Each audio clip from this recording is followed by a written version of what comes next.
Hi friends, అందరికీ నమస్కారం. MK talks ఛానల్‌కి స్వాగతం. మన హిందూ మతంలో వినాయక చవితి పండుగను ఎంతో ఘనంగా జరుపుకుంటారు. వినాయకుడి పుట్టినరోజును వినాయక చవితి పండుగగా జరుపుకుంటాము. వినాయక చవితి నాడు కొన్ని నియమాలను పాటిస్తూ వినాయకుడిని పూజించిన వారికి ఖచ్చితంగా అఖండ రాజయోగం వరిస్తుంది. ఈ సంవత్సరం అంతా ఎలాంటి కష్టాలు లేకుండా సుఖ సంతోషాలతో జీవిస్తారు. గణేష్ చతుర్థి రోజున అదృష్టానికి ప్రతీకగా వినాయకుడిని పూజిస్తారు. భాద్రపద మాసం శుక్లపక్షం 4వ రోజున వినాయకుడు జన్మించాడు. ఈ సంవత్సరం సెప్టెంబర్ 7వ తేదీన అనగా శనివారం రోజు వినాయక చవితి వచ్చింది. ఈ వినాయక చవితి సందర్భంగా ప్రతి ఒక్కరు వినాయకుడి విగ్రహాన్ని ఇంటికి తీసుకొచ్చి ఇంట్లో ప్రతిష్ఠించి నవరాత్రుల పూజలు నిర్వహిస్తారు. ఆ గణేశుడు మధ్యాహ్న సమయంలో జన్మించాడు కాబట్టి ఈ శనివారం ఇంట్లో పూజ చేసేవాళ్ళు మధ్యాహ్న సమయంలో 11 గంటల నుండి 1 గంట మధ్యలో పూజ చేసుకోవాలి. వినాయకుని పూజ కోసం విగ్రహాన్ని కొనేటప్పుడు ఖచ్చితంగా కొన్ని జాగ్రత్తలను పాటించాలి. మీరు తెచ్చే విగ్రహాన్ని బట్టి మీరు చేసే పూజకు ఫలితం ఉంటుంది.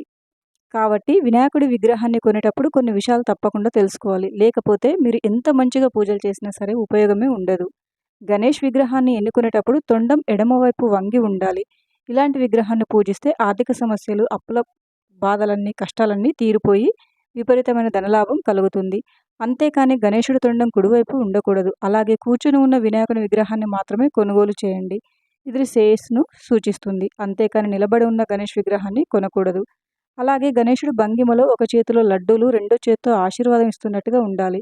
వినాయక చవితి రోజున ఇంట్లో పూజ చేసేటప్పుడు మీ ఇంటి ఈశాన్య దిశలో గణేష్ విగ్రహాన్ని ప్రతిష్ఠించి పూజ చేసుకోవాలి. అప్పుడే మీరు చేసే పూజకు 100% ఫలితం లభిస్తుంది. 21 రకాల పత్రితో వినాయకుడిని పూజించాలి. 21 రకాల పత్రాలతో వినాయక చవితి రోజున పూజించే వారికి సకల సంపదలు, అష్టైశ్వర్యాలు, కార్యసిద్ధి చేకూరుతుందని పండితులు అంటున్నారు. 21 పత్రాలతో పూజించలేని వాళ్ళు కనీసం 9 పత్రాలతో అయినా వినాయకుడిని పూజించాలి. మీరు చేసే పూజలో ఒక వినాయకుని విగ్రహం ఒకటి మాత్రమే ఉండాలి. అంతేకాని ఒకటి కంటే ఎక్కువ విగ్రహాలు ఉండకూడదు.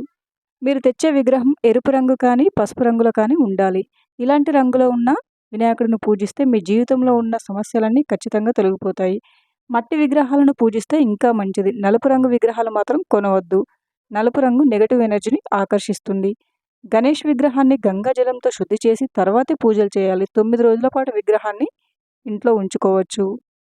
అలాగే ఉదయం, సాయంత్రం దీపం వెలిగించి పూజలు చేయాలి. వినాయక చవితికి సంబంధించి మన సనాతన ధర్మంలో ఒక నమ్మకం ఉంది. వినాయక చవితి రోజున చంద్రుడిని చూడటం అశుభం. మీరు పొరపాటున కూడా చంద్రుడిని చూసినట్లయితే మీరు ఖచ్చితంగా మిథ్యా దోషంతో బాధపడతారు. దీని కారణంగా మీరు మీ జీవితంలో అనేక రకాల సమస్యల్లో చిక్కుకుంటారని పురాణాలు చెప్తున్నాయి. కాబట్టి ఈ వినాయక చవితిని రోజున పొరపాటున కూడా చంద్రుడిని చూడకండి. వినాయక చవితి రోజున ఇంట్లో పూజ చేసేటప్పుడు మీకు ఎలాంటి మంత్రాలు రాకపోయినా పర్లేదు. భక్తి శ్రద్ధలతో ఈ మంత్రాన్ని జపిస్తూ ఇంట్లో పూజ చేసుకోండి. ఓం విఘ్నేశ్వరాయ నమః అనే మంత్రాన్ని జపించండి. ఈ మంత్రం వినాయకుని అనుగ్రహాన్ని పొందడంలో సహాయపడుతుంది. మనం సాధారణంగా గణేష్ పూజలు చేసేటప్పుడు వినాయకుని విగ్రహాన్ని మాత్రమే పూజిస్తాము. అయితే చాలామందికి తెలియని విషయం ఏమిటంటే గణేష్ చతుర్థి రోజు పూజలు వినాయకుడి విగ్రహాన్ని ఒంటరిగా ఉంచకూడదు. వినాయకుని విగ్రహం పక్కనే ఖచ్చితంగా లక్ష్మీదేవి విగ్రహాన్ని పెట్టుకోవాలి.